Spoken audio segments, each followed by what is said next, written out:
이번엔 저희가 준비한 세 번째 이슈입니다. 바로 이겁니다. 64일 앞으로 선거가 다가왔습니다. 이번 선거 여러 가지 의미를 담고 있는 정말로 중요한 선거입니다. 여러분은 이번 선거 어떻게 예측하십니까? 저희 김진애 돌직구쇼와 함께라면 여러분의 예측에 조금은 도움이 되리라 확신을 합니다. 오직 돌직구쇼에서 만날 수 있는 총선 알림판 오늘도 준비했습니다. 함께 만나보시죠. 64일 앞으로 다가온 돌직구쇼 총선 알림. 첫 번째 알림부터 바로 공개합니다. 이겁니다. 지하철 이낙연, 5.18 황교안. 오늘 제목은 바로 이렇습니다. 이낙연과 황교안, 황교안과 이낙연 두 분이 종로에서 뜨겁게 맞붙고 있습니다. 특히 두 분 모두 이른바 서민 체험에 나섰다. 한 조간신문 이렇게 분석을 했는데 실수들이 있었습니다. 직접 보시죠. 저 앞에 좀 나와주세요.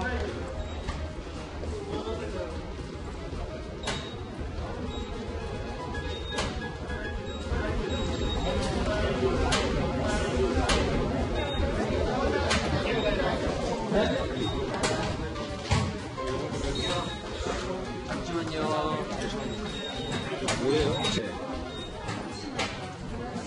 아니 근데 처음에 말도 없이 그냥 이렇게 막 찍으시면 되는 거예요? 이건 어떻게 해서 먹는 거죠? 네, 그 앞에 간장 발라서 드세요. 그래? 발라서 잡으세요.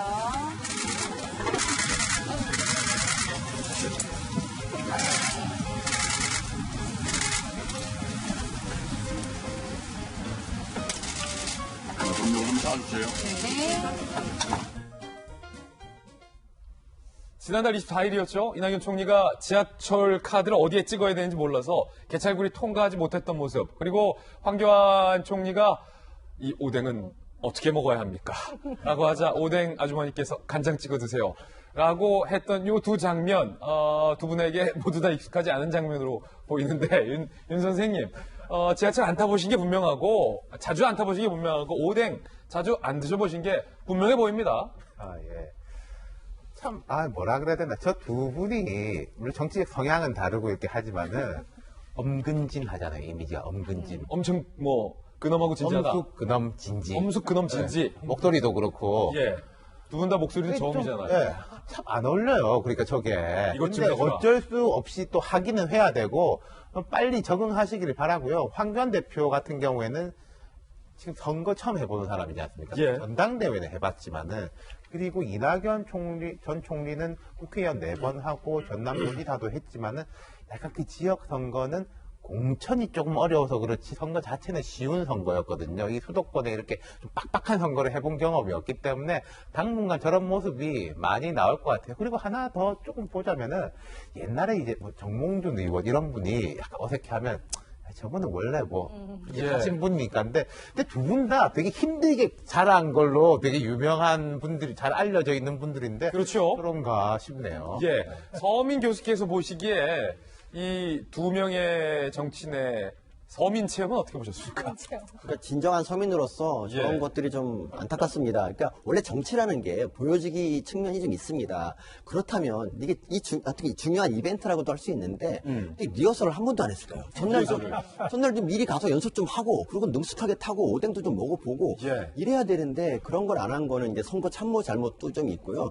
그리고 좀 안타까운 게 왜 꼭 이렇게 서민 행보를 선거 때만 해야 되는지 그것도 이해가 안 갑니다. 사실 예. 우리 국민들이 바라는 정치인은 오뎅 떡볶이 잘 먹는 그런 정치인이 아니라 사실 정치를 좀 잘하는 그런 정치인이 그냥 어떻게 서민들의 고충을 좀 알아주고 이런 거면 되는데 지금 전혀 그런 것 없이 그냥 너무 보여주기에만 좀 치중하지 않나. 그게 너무 안타깝습니다. 예. 그런가 하면 황교안 대표의 발언이 지금 논란인데요.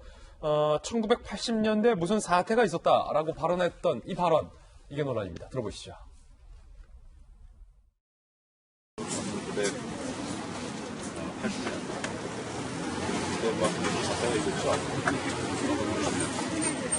학교가 축소되고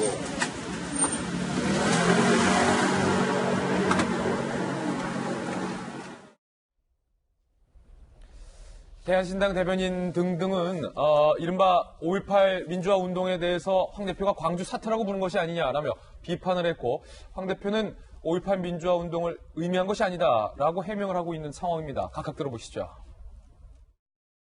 뼛속까지 공안검사적 시각을 가지고 있음을 보여주는 것입니다. 제1야당 대표로서 또 종로 지역구에 출마할 후보로서 있을 수 없는 일입니다. 80년도에 뭐 내가 몇 학년, 4학년 때인가? 네. 그때의 얘기를, 그때의 시점을 생각하는 것이죠. 광장은 저는 자, 김광삼 변호사님. 1980년대인가 무슨 사태가 있었죠? 라고 본인의 모교, 이제 성균관대를 찾아서 그때 학교가 막 쉬고 그랬는데 그 단어, 사태. 이 단어를 두고 지금 논쟁 중인데, 여권에서는, 범여권에서는 5.18 민주화운동을 광주 사태로 부른 거 아니냐라고 비판하고 있고, 황 대표는 지금, 광주랑 상관없다라고 부인하고 있어요. 어떻게 들으셨어요? 이제 1995년도에 특별법이 만들어졌잖아요. 그래서 광주 민주화 운동이라고 명칭이 확실하게 확립이 됐습니다. 그리고 뭐 방송이고 뭐 다 어디나 다 광주 사태라고 얘기하는 사람이 거의 없어요. 그래서 아무리 보수 정권에서 광주 민주화 운동에 대해서 다른 시각을 가진 사람들도 공식 지원 자료는 다 광주 민주화 운동이라고 하지 사태라고 하지 않는 거죠. 사태라는 것은 뭐예요? 일종의 뭐 반란을 일으켰다는 느낌? 그런 걸 주는 거잖아요. 그래서 황교안 대표의 저희가 볼 때는 좀 어떠한 머릿속에 짜인 프레임이 좀 있고 콘텐츠가 있는데 그 콘텐츠가 사실은 우리가 생각하는 것과 좀 맞지 않는 측면이 있는 것 같아요. 그러니까 아마 본인 입장에서는 아무런 문제가 없다고 얘기했을 거예요. 아, 내가 여기서 뭐 서민 행보를 하면서 그때 뭐 사태가 있어서 휴교했다.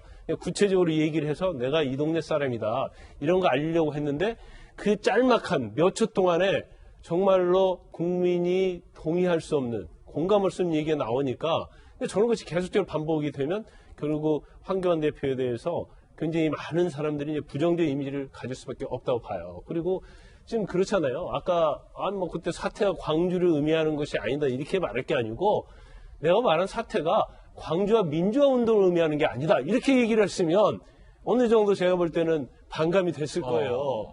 그런데 광주를 의미하는 거 아니다. 근데 저걸 믿는 사람이 누가 있겠어요. 그러니까 본인의 어떠한 그러다 보니까 지금 굉장히 아킬레스腱 되는 것이 이제 검사 공안검사 이걸 가지고 자꾸 공격받잖아요. 저도 그 전에 선거 때 난 공안검사 해본 적이 없는데 적편에서 자꾸 약간 공안검사 출신이라고 공격을 하는 거예요. 김광삼 변호사님한테? 예. 그래서 항상 그러한 어떤 본인의 뭐 하지도 않는 거 가지고 어떻게 보면 약점이 잡힐 수도 있는데 본인은 일단 공안검사 출신인 거 맞잖아요.